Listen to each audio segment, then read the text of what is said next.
A mandala hexagonal, ou círculo, que ocupa o pericárdio do lótus do coração, simboliza o elemento ar.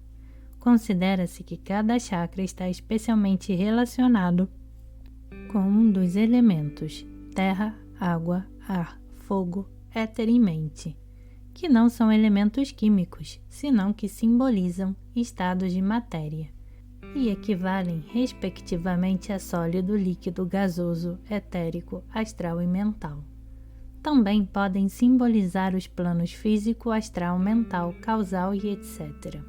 Esses elementos estão representados por certos yantras, ou diagramas de caráter simbólicos. Às vezes, substitui-se o amarelo pelo alaranjado vermelho, o azul pelo esfumaçado e o branco pelo negro no quinto chakra, embora advertindo que o negro equivale ao anil. Primeiro chakra, elemento terra, forma quadrado, cor amarelo. Segundo chakra, elemento água, forma meia-lua, cor branco. Terceiro chakra, elemento fogo, forma triângulo, cor vermelho vivo. Quarto chakra, elemento ar, forma 2 triângulos enlaçados em hexágono, cor esfumaçado. Quinto chakra, elemento éter, forma círculo, cor branco. Sexto chakra, elemento mente, sem forma, cor branco. Ao leitor ocidental, parecerá estranho que a mente figure entre os elementos, mas não o estranhará o hindu, para quem a mente é um instrumento da consciência.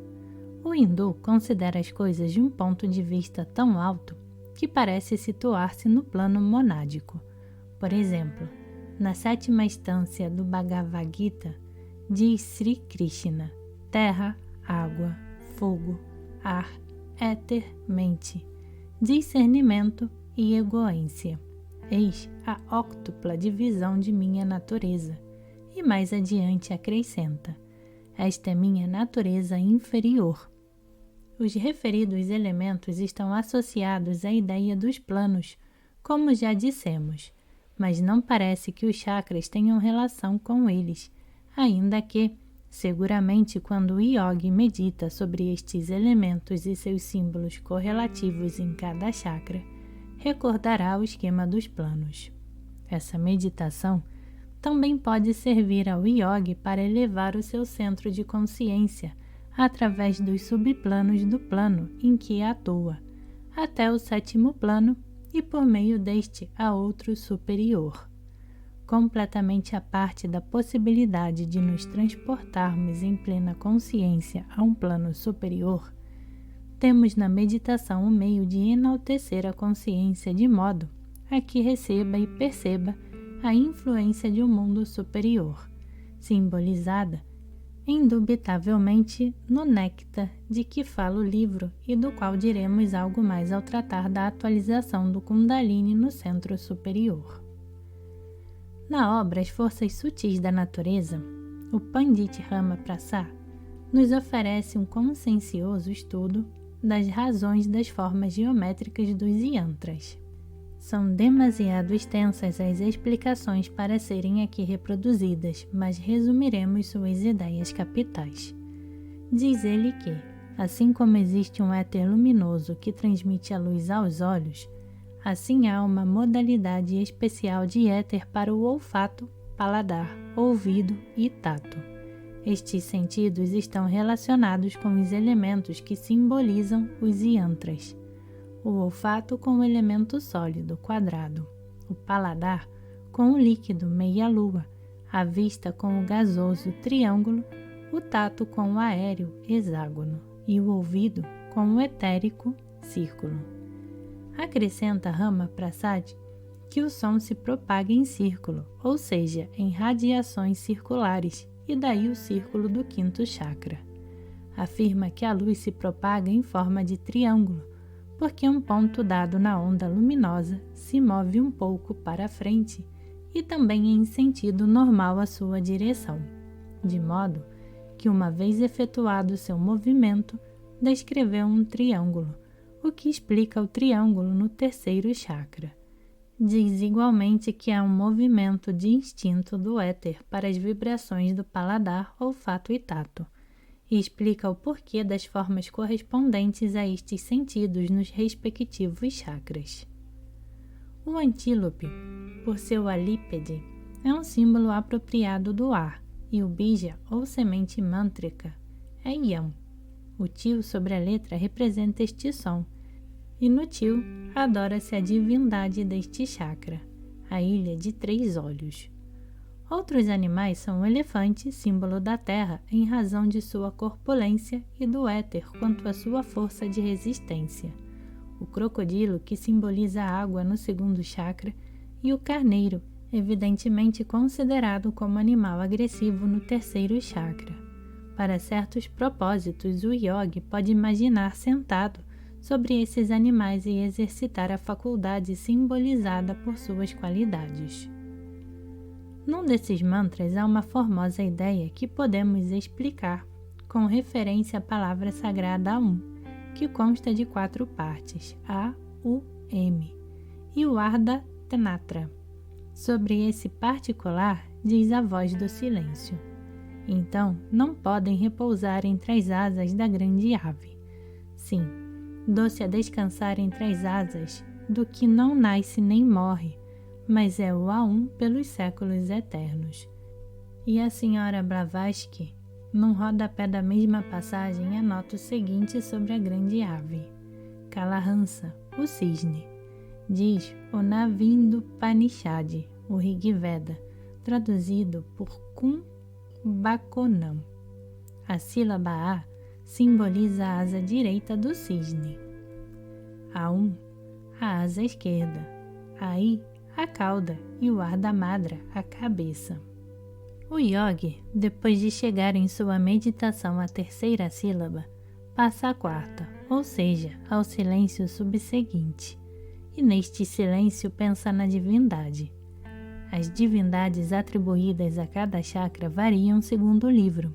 Por exemplo, o Shakti Chakra Nirupana coloca Brahma, Vishnu e Shiva no 1º, 2º e 3º chakras respectivamente, com diversos aspectos de Shiva, mas além deles, enquanto que o Shiva Samrua e algumas outras obras colocam Ganesha, o filho de Shiva, com cabeça de elefante no 1º chakra, Brahma no 2º e Vishnu no 3º. Evidentemente, estas diferenças derivam da seita a que pertence o adorante. Junto com Isha, temos no chakra do coração outra divindade, Shakti Kakini. A palavra Shakti significa energia, e assim se chama Shakti da mente, a energia mental. Em cada um dos 6 chakras há uma divindade feminina na ordem seguinte: Dakini, Hakim, Lakini, Kakini e Akini, que alguns autores identificam com as potestades dos vários datos ou substâncias corporais. No chakra que consideramos está Kakini sentada num lótus vermelho. Diz-se que tem 4 braços, símbolos de 4 faculdades ou funções. Com 2 de suas mãos faz gestos de outorgar dons e desvanecer temores, de forma análoga a Isha. Com as outras 2 mãos, sostém um laço corrediço, símbolo variado da cruz Ankh, e uma caveira, representação indubitável do vencimento e morte da natureza inferior. Às vezes, as meditações usualmente prescritas para estes chakras têm por objetivo todo o corpo, segundo se infere do seguinte extrato do Upanishad Yoga Tattva. Há 5 elementos: terra, água, fogo, ar e éter. No corpo, há uma quíntupla concentração dos 5 elementos. A região da terra abrange desde os pés até os joelhos. É de forma quadrada, de cor amarela e tem a letra Ia. Deve-se meditar sobre esta região, aspirando com a letra Ia ao longo da região dos pés até os joelhos e contemplando o quadrifacetado Brahma cor de ouro. A região da água estende-se dos joelhos ao ânus. tem forma de meia-lua, é de cor branca e sua semente é Vá. Aspirando com a letra Vá ao longo da região da água, deve-se meditar no deus Narayana, que tem 4 braços, cabeça coroada, é de cor de puro cristal, está vestido com roupas de cor alaranjada e não decai. A região do fogo está compreendida entre o ânus e o coração. É de forma triangular, de cor vermelha e tem por semente a letra Rá, retendo alento com a letra Rá, que o faz resplandecer ao longo da região do fogo. Deve-se meditar em Rudra, que tem 3 olhos, concede tudo o que se deseja, é de cor do sol meridiano, está todo tisnado de sagradas cinzas e possui aspecto agradável. A região do ar está compreendida entre o coração e o ponto entre as sobrancelhas. É hexagonal de cor preta e brilha com a letra Iá, levando o alento ao longo da região do ar. Deve-se meditar em Ishvara, o onisciente, de rosto voltado para todos os lados. A região do fogo está compreendida entre o ânus e as sobrancelhas, até o alto da cabeça. É circular, de cor esfumada e brilha com a letra A.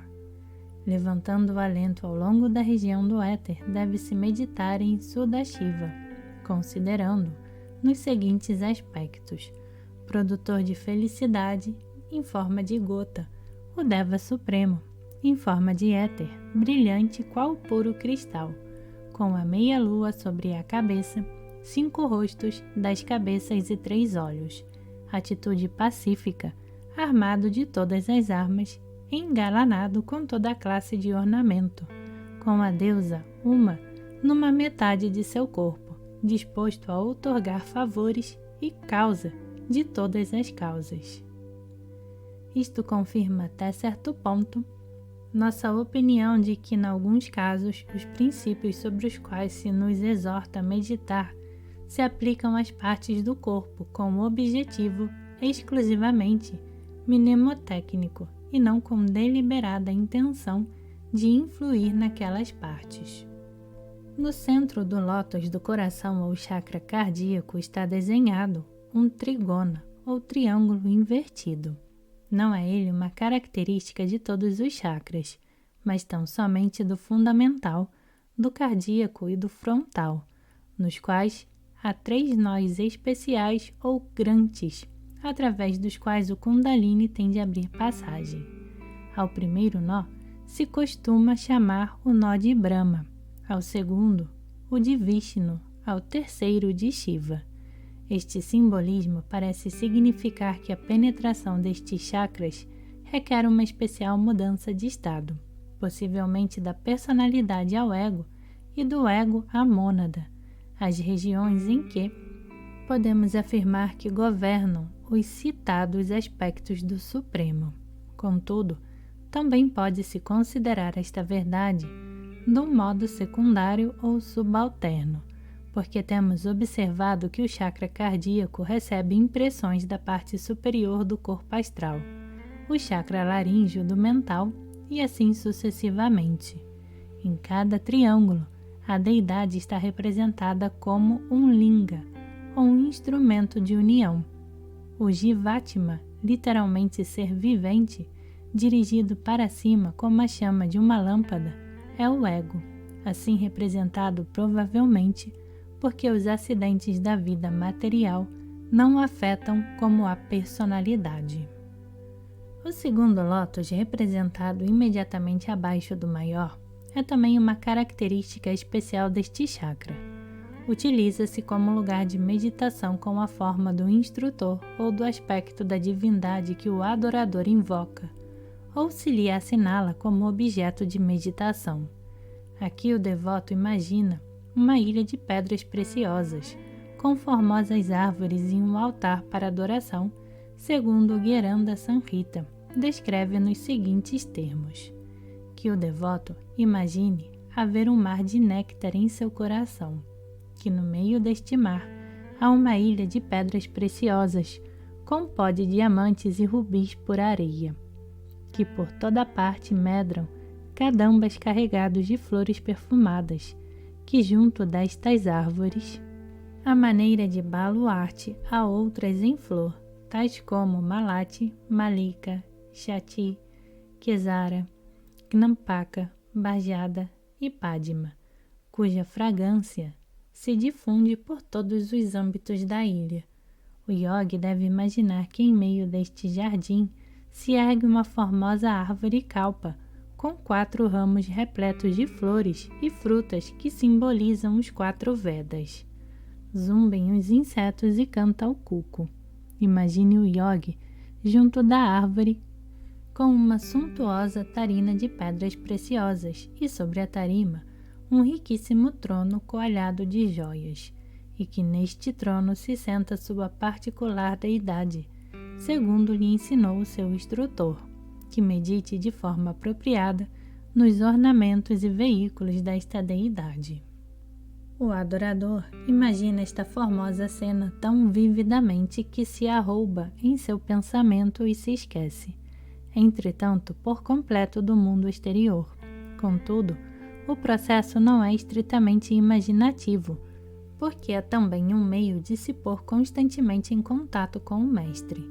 Assim como as imagens pessoais que o ego forja no mundo celeste são vitalizadas pelos egos das personalidades imaginadas, assim o Mestre enche com sua presença real a pira e às vezes o instrui. Interessante exemplo disso nos ofereceu um cavalheiro hindu que vivia como yogi num povoado da presidência de Madras e assegurava que era discípulo do mestre Moria.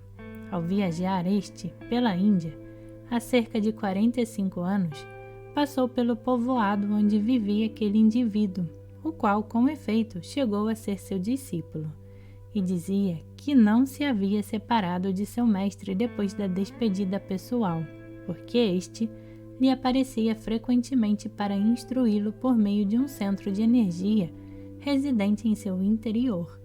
Os hindus dão muita importância à necessidade de se ter um instrutor, a quem reverenciam grandemente desde o momento em que o encontram, e repetem sem cessar que é mister considerá-lo como a um deus.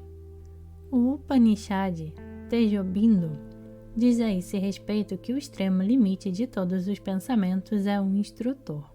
Afirmam os hindus que ainda que o discípulo pensasse nas gloriosas qualidades do divino ser, sua imaginação pousaria nas perfeições do mestre.